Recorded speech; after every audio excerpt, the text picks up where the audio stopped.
tax-paying community while generating revenues by increasing the tax on lifestyle products and services consumed by the top 1% of wealthiest individuals. So the first line there, if you notice, it's a real tax reform because we cut, number one, we cut personal income tax, okay? Cut by 458.1 billion. So that translates into, if you look at your paycheck, that is almost equivalent to 1 month's salary. No? And then we also cut, meron ding negative 148.4 billion there. We cut corporate income tax. Okay, that is to make our corporate income tax competitive with our Asian neighbors, and also we also gave schools and hospitals a break. So there's a cut there, but at the same time we have to collect more revenue. So we imposed excise and VAT on lifestyle products and services. So diyan na pumasok yung tax on sweetened beverages, di ba? Tobacco, cosmetic procedures, and automobiles, among others. So we were able to collect 1.1 trillion out of those new taxes. And then, of course, we also increased documentary stamp tax, provided tax amnesty on estate taxes, which we recently extended to 2025. Fuel marking, also we imposed that, and financial tax, among others.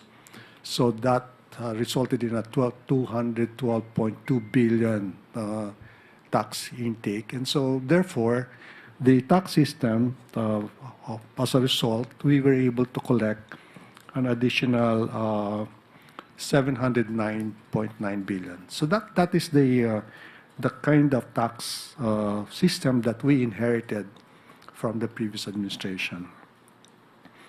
Now, in this morning, we were looking at what are the types of incentives that we continue to provide to industries who would like to locate in the Philippines. Now, prior to create, at least 1,000 projects have enjoyed incentives for at least 20 years. This is table 4. No? Still, a 10-year transition period was provided to all existing projects. So this is to make sure, if you look at the count of projects, incentive availment 0 to 9, 6,152, 10 to 19 years. Tapos meron diyang forever yung kanyang tax incentives. Hindi pwede yun, di ba? Tax incentives forever. So we rationalize it, no? But we provided a transition period for many of this. So prior to create, tax incentives were granted without systematic assessment of fiscal cost and benefits. So there were a lot of EPSAs and other investment giving agencies that if you ask the government how much taxes are forgone as a result of this, nobody can give you an answer, no? Because there are so many, and nobody's keeping track of the incentives. So, that's the first thing that was addressed by the CREATE law, no? So, but at the same time, we provide a 10-year transition period for those who are already enjoying some form of incentives. So yung mga forever, kinat na namin na 10. You can continue to enjoy incentives, pero maximum of 10. And then the CREATE law also mandated the conduct of cost-benefit analysis prior to the approval of tax incentives. And this is to ensure that the fiscal and economic costs and benefits are carefully considered before granting incentives. So now, CREATE was designed to modernize our fiscal incentives regime by enacting a performance-based, this is slide number 5, performance-based, could you show slide number 5? Yes, performance-based, targeted, time-bound, and transparent. Okay, so because as I said, prior to this CREATE law, we have no way of estimating magkano talaga yung nawawala sa atin But from 2015 to 2020, we have granted approximately 2.4 trillion in tax incentives, or an average of 407 billion per year, without a cost-benefit analysis to guide the incentives. So let's go to the next slide. So we would like to highlight that CREATE is based on internationally recognized standards in the design of tax frameworks for incentives, and the list of key recommendations presented are provided by the OECD. This is Organization of Economic Cooperation countries. These are something like 38 countries, which are democratic and market-oriented, and it is based in Paris. And these are the some of the advantages of the CREATE modernized, which will modernize our tax code and follows the OECD guidelines. Now, why is the global policy trajectory shifting from consumption-based to income-based? So in taxation, you have a choice of taxing income or taxing consumption. Okay? And so you ask yourself, which is better? You tax income more or you tax consumption more? Anong sagot? This is para class.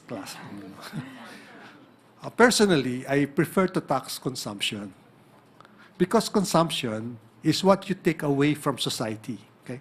Kasi if, for example, you're independently wealthy, you got your money from your grandpa or your dad. You don't work. Wala kang income. So wala kang binabayaran na income tax. But you spend all day sa mall o kaya sa five-star hotel consuming.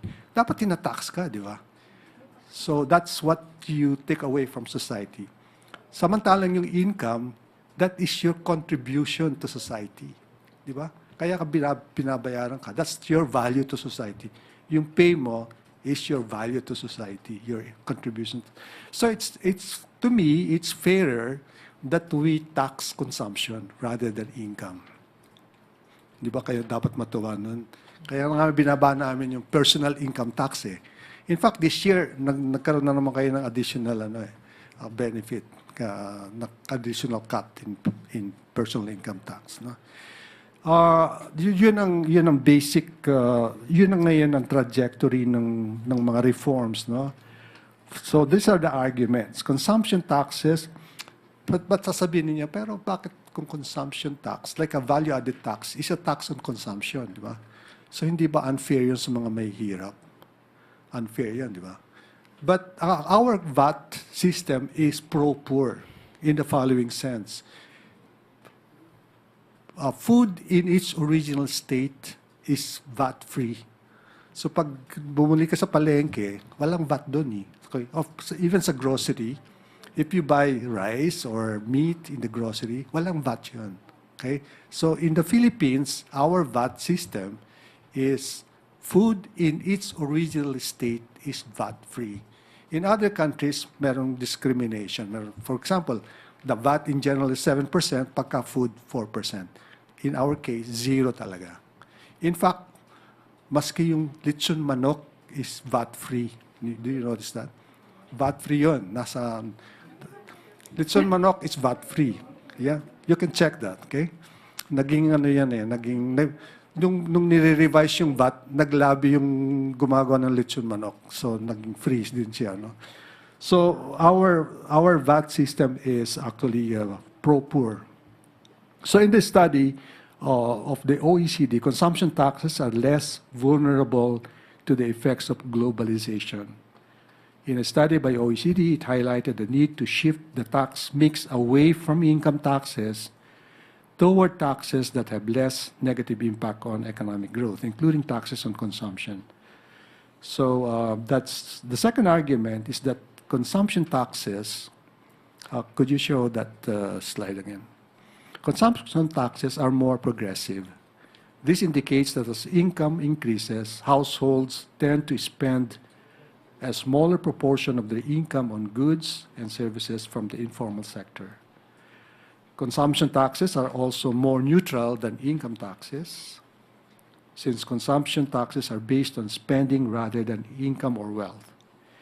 Lastly, based on OECD consumption tax trends in 2022, there is a consistent increase in the number of countries adopting the VAT. Okay? The share of general consumption taxes, especially VAT in total revenue in OECD countries, almost doubled.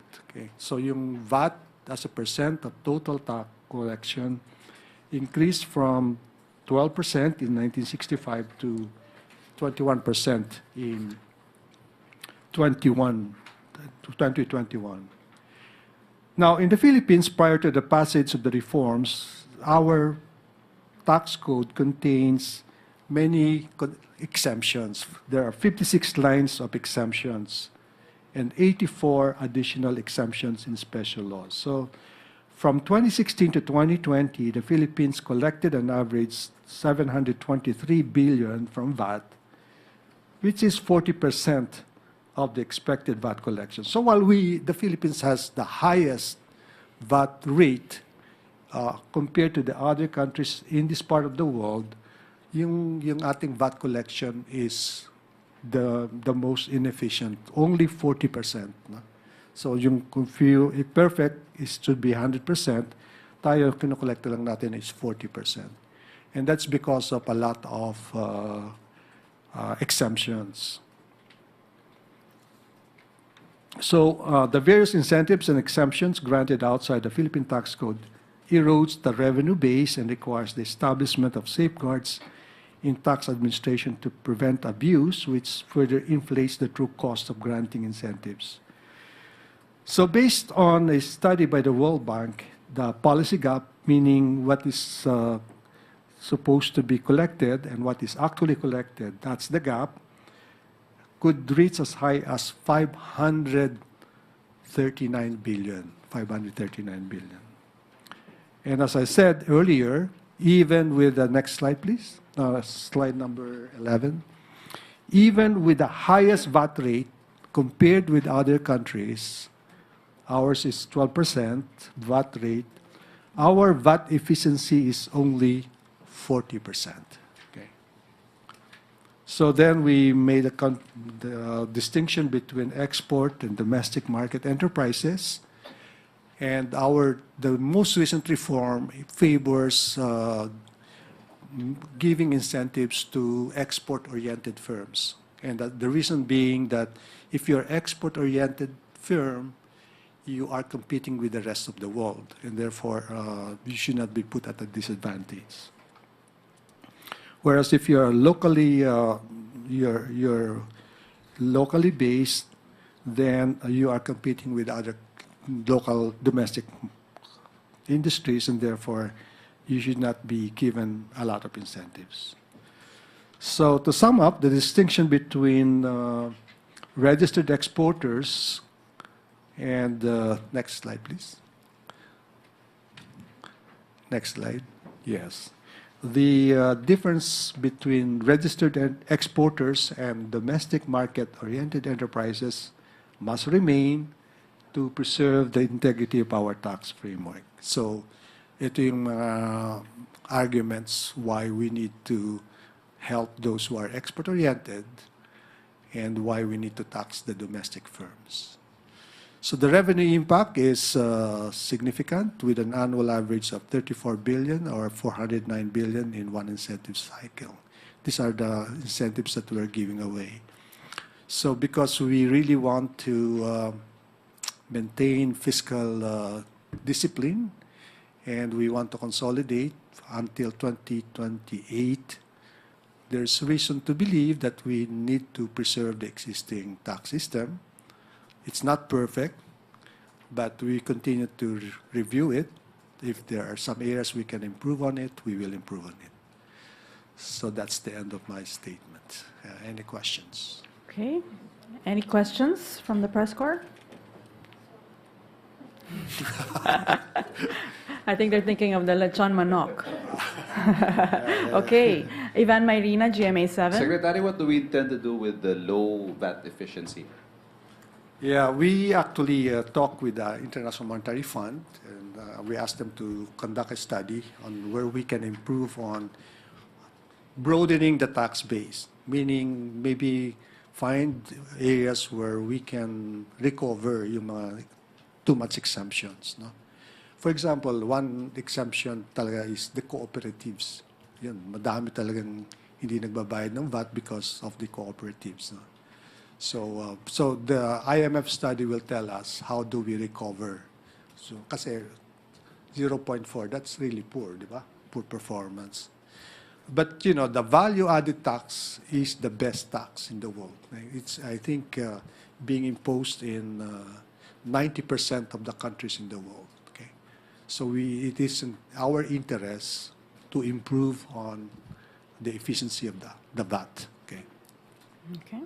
Eden Santos, Net 25. Opo. Secretary, medyo na-nosebleed daw po yung iba natin kasama. Sorry, but... In layman's term lang po, paki-explain na lang po mabuti. Ano po? Yung ating existing po na tax system ngayon, you're planning to change it sana. Ano po ba yung nakikita ninyo from the DOF na maganda pong sistema ng pagbibigay ng tax incentives? Although sabi nyo may mga ilang kumpanya na po na merong forever na ini-enjoy na tax incentives pero kinat nyo na into 10. Ano po yung magandang design po o ng tax system na pwede sa Pilipinas na both are fair for the middle class and upper class, tsaka yung pinaka-lower class. And then, sino-sino po or ilan po yung mga kumpanyang sinasabi ninyo na nag-enjoy ng mahabang panahon ng kanilang forever na tax incentives? At paano po ito makatutulong sa revenue generation ng ating gobyerno? Okay. Okay, let me admit that I'm the father of VAT in this country. Okay? Ako nag-umpisa ng VAT. Kailan po? 1986 pa yung VAT, no? We adopted VAT in 1986. CORI yun, CORI. But we implemented it in 1988 because we need time to really study it from other countries. And so constantly we try to improve on it, no? Yung VAT. It replaced close to 100 different taxes, no? Napaka-complicated, hard to track. And so, I think it simplified the whole tax system. Ngayon, ito namang incentives, because, di ba, I'm sure naririnig niyo yung mga EPSAs dyan, di ba? Export Processing Zone.